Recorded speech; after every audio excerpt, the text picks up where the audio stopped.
Kembali kita akan membahas soal-soal yang berkaitan dengan CPNS dan P3K. Dan kali ini kita akan membahas soal-soal yang berkaitan dengan materi tes karakteristik pribadi atau disebut juga dengan TKP. Dalam materi tes karakteristik pribadi, kita akan diuji mengenai karakter kita masing-masing. Dan kita harus mampu menempatkan diri kita sebagai seorang ASN. Maka apa aja hal yang harus kita miliki sebagai seorang ASN? Yaitu satu, pelayanan publik. Kemudian jejaring kerja, sosial budaya, teknologi informasi dan komunikasi, profesionalisme, anti radikalisme, semangat berprestasi, integritas diri. Dalam slide telah kita jelaskan masing-masing poin-poin tersebut. Dalam tes karakteristik pribadi, kita harus mampu menganalisa dan memahami soal-soal dengan baik. Karena setiap jawaban hampir sama, namun setiap jawaban memiliki bobotnya tersendiri.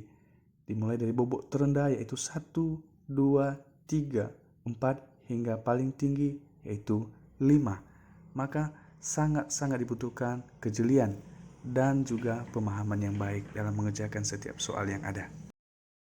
Kita masuk pada soal yang pertama.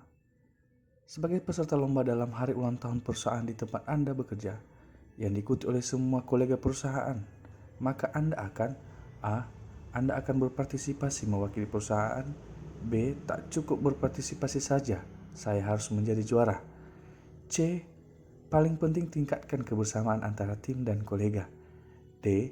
Kompetisi menjadi juara itu utama, agar menjaga nama baik perusahaan. E. Apapun yang saya lakukan untuk menjaga kebaikan perusahaan. Jawaban yang tepat untuk pertanyaan nomor 1 yaitu B. Tak cukup berpartisipasi saja, saya harus menjadi juara dengan bobot nilai 5. Pembahasan semangat berprestasi, indikator semangat kompetisi dan menggerakkan usaha untuk sukses. Sebagai peserta lomba, Anda tentu harus memberikan penampilan terbaik Anda untuk perusahaan dengan menjadi juara. Hal ini menunjukkan bahwa Anda adalah karyawan yang semangat, penuh semangat dalam berkompetisi, menggerakkan usaha semaksimal mungkin. Pertanyaan selanjutnya nomor 2. Anda diminta oleh pimpinan untuk membuat sebuah laporan pelaksanaan tugas. Namun, ketika Anda hendak mencetak laporan dimaksud, file laporan yang Anda buat tiba-tiba korup karena terkena virus. Sedangkan pimpinan Anda meminta laporan tersebut segera. Apa yang Anda lakukan? A. Segera mencari solusi dari permasalahan tersebut melalui Google. B. Segera memanggil tim IT untuk menangani permasalahan tersebut. C. Segera memindahkan file ke dalam flash disk. D. Segera melapor kepada pimpinan bahwa file terkena virus. Dan E. Segera meminta teman untuk membantu menangani permasalahan tersebut. Nah, pilihan yang paling tepat yaitu bagian B, segera memanggil tim IT untuk menangani permasalahan tersebut. Bila pilihan A itu kurang tepat karena membutuhkan waktu yang relatif lama dan belum tentu mampu menyelesaikan masalah Anda. Pilihan jawaban C juga merupakan jawaban yang tidak tepat karena file Anda sudah terkena virus. Walaupun dipindahkan ke flash disk, tetap akan ada virus. Pilihan jawaban D adalah jawaban yang termasuk tepat, namun jawaban B adalah yang paling tepat. Karena dalam soal tersebut atasan meminta laporan segera, maka ketika ada permasalahan dengan laporan yang Anda buat, Anda segera membuat laporan kepada atasan sehingga beliau mengetahui sudah sejauh mana laporan tersebut dibuat. Dan pilihan jawaban E kurang tepat karena Anda meminta kepada orang yang belum tentu ahli dalam hal tersebut. Soal yang ketiga, Anda adalah seorang ASN yang bekerja di dinas sosial dengan tugas melayani masyarakat yang hendak menyampaikan aduan terkait permasalahan bantuan sosial yang mereka terima.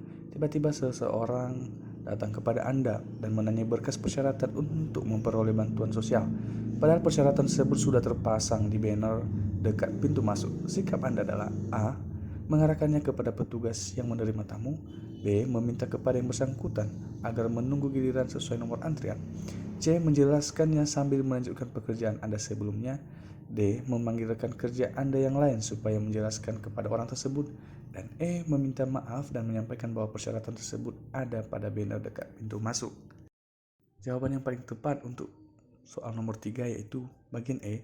Meminta maaf dan menyampaikan bahwa persyaratan tersebut ada pada banner dekat pintu masuk. Pembahasan hal ini berkaitan dengan pelayanan publik dengan tujuan mampu menampilkan sikap keramah tamahan dalam bekerja yang efektif, agar bisa memenuhi kebutuhan dan kepuasan orang lain sesuai dengan tugas dan wewenang yang Anda miliki. Soal nomor 4, Anda adalah seorang ASN yang bekerja di salah satu kantor pemerintahan. Suatu hari salah satu rekan Anda mengatakan bahwa hari ini atasan Anda tidak masuk kantor. Rekan Anda mengajak untuk pulang lebih cepat dari waktu yang semestinya. Sikap Anda sebagai seorang ASN yaitu A. Tetap menunggu hingga waktu pulang tiba. B. Merasa ragu atas ajakan tersebut. C. Melihat keadaan rekan kerja Anda yang lain. Ikut bersantai bila banyak karyawan yang bersantai.